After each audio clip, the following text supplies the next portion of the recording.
ini kita lihat kita mau menghadapi pemilu yang mana dulu. Kalau Oke. kita bicara tentang menghadapi pemilu tahun 2009, ya sampai sejauh ini kami dari Partai Golkar itu masih punya komitmen ya. Selama Pak Prabowo itu masih bersedia berkenan dan mendapatkan dukungan, dan kita sama-sama tahu bahwa kemarin di Kongres luar biasa Partai Gerindra juga malah sudah ditetapkan ya. Jadi selama Pak Prabowo masih berkeinginan berkesempatan untuk menjadi calon presiden di tahun 2009, Partai Golkar dalam posisi itu.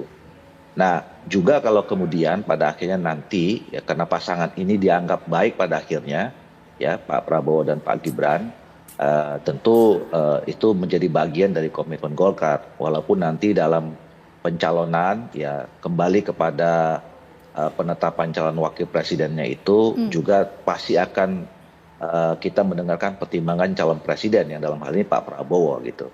Nah, itu yang pertama. Nah, kalau setelah itu saya kira tadi apa yang disampaikan oleh Pak Prabowo itu dalam hemat pandangan kami adalah dalam pandangan Golkar tentu bicara tentang pasca 2029. Ya. Munculnya generasi-generasi kepemimpinan baru politik ya. Nah, sekian nama banyak tadi disebutkan, dan mungkin juga banyak yang lain, masih ada ketua-ketua partai politik yang memang relatif muda gitu ya.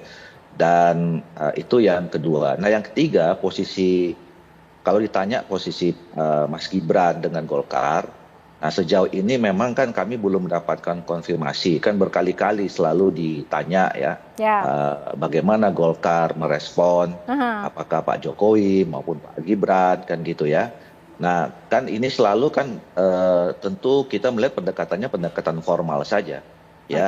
Sekali lagi saya mengatakan Partai Golkar ini adalah partai yang terbuka bagi siapa saja yang ingin merasa punya visi yang sama, platform perjuangan yang sama, idealisme yang sama dengan Partai Golkar. Kami membuka diri pada siapa saja untuk bisa bergabung dengan kami.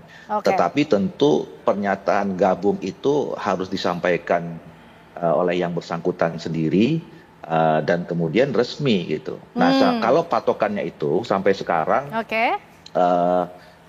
kami belum mendapatkan konfirmasi kepastian atau pernyataan langsung secara resmi Mas Gibran bergabung dengan partai politik mana saja termasuk Partai Golkar. Oke, tapi ada peluang ya Bang Doli untuk siapa saja termasuk untuk Gibran Rakabuming Raka jika ingin bergabung ke Golkar, begitu Bang Doli?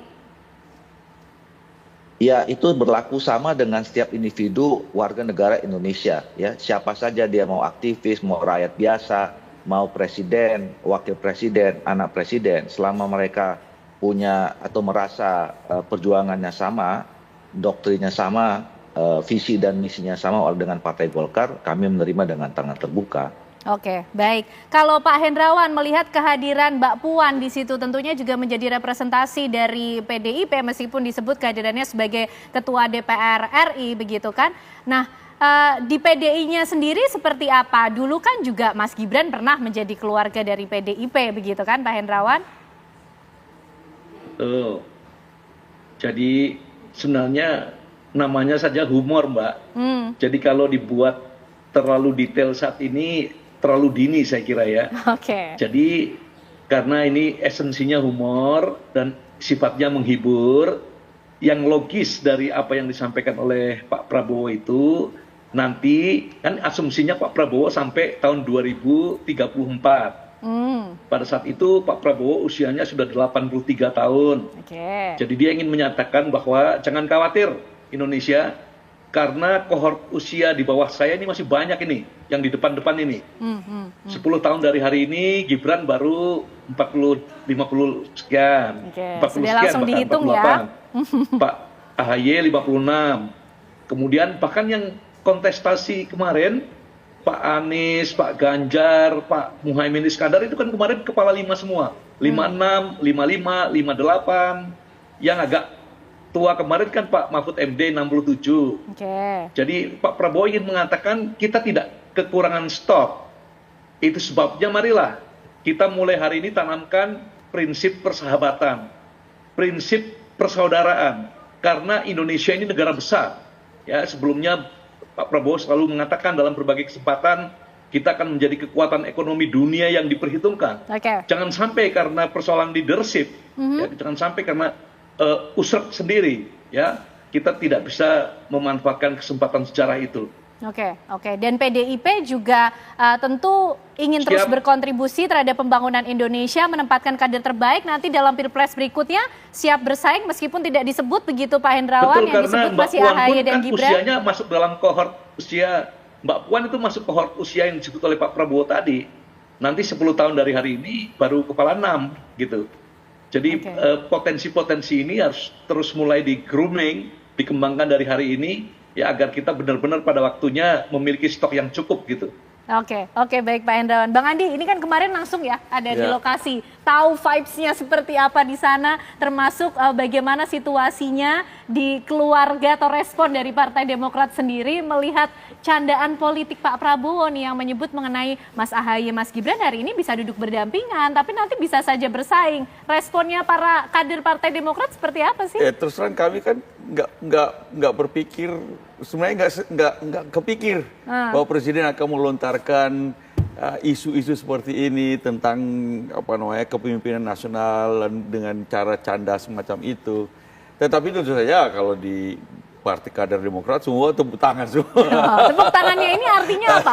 Ketua Umum AHY menyambut untuk berdampingan atau menyambut untuk bersaing? Yang artinya bahwa bagi kami kan Ketua Umum AHY baru saja terpilih lagi.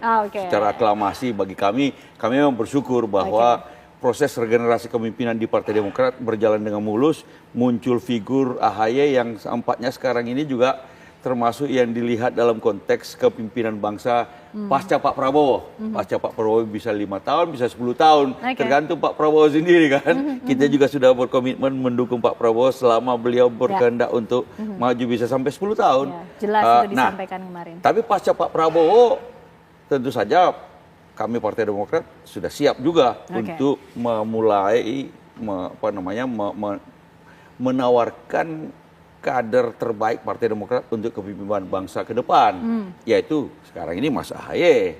Nah, kalau beliau sebut-sebut semacam itu tentang bersanding dengan siapa, tentu saja ini terlalu dini. Akan ada dinamika politik yang lebih panjang, apakah 5, apakah 10 tahun lagi. Terlalu dini tapi diharapkan bersiap-siap gitu kayaknya. Ya kita siap-siap, tapi istilahnya dalam politik ini Belanda masih jauh sebenarnya. Tapi kita memang sudah harus menyiapkan proses regenerasi politik itu, dan kami di Partai Demokrat sudah melakukan regenerasi itu, dan tinggal nanti tadi bersaing atau bersanding. Semua kemungkinan itu muncul, dan bukan hanya dengan Mas Gibran, bahkan dengan Mbak Puan, dengan Mas Bahlil, dengan tokoh-tokoh muda yang lain yang sama-sama untuk membangun bangsa ini. Baik Bang Andi. Kalau Partai Demokrat dengan siapa saja berpeluang, bisa berdampingan, bisa bersanding, bisa bersaing. Kalau Mas Ari melihatnya antara AHY dan Gibran, ini kira-kira akan berdampingan, bersanding atau bersaing?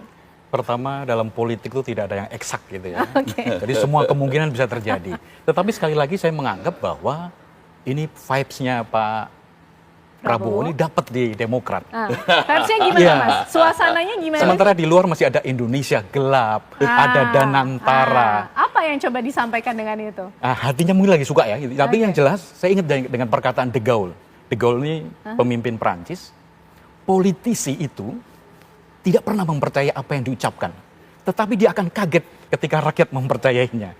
Nah, pesan yang diambil adalah ini merupakan angin segar pertama jika Pak Prabowo memberikan karpet merah bagi hadirnya pemimpin-pemimpin muda seperti Pak AHY, kemudian Mas Gibran, Mbak Puan, atau tokoh-tokoh politik yang lain. Tetapi setidaknya kita harus paham, jangan-jangan saya kasihan nanti diberi PHP gitu ya, diberi harapan palsu gitu ya. Karena Pak Prabowo ingin maju lagi.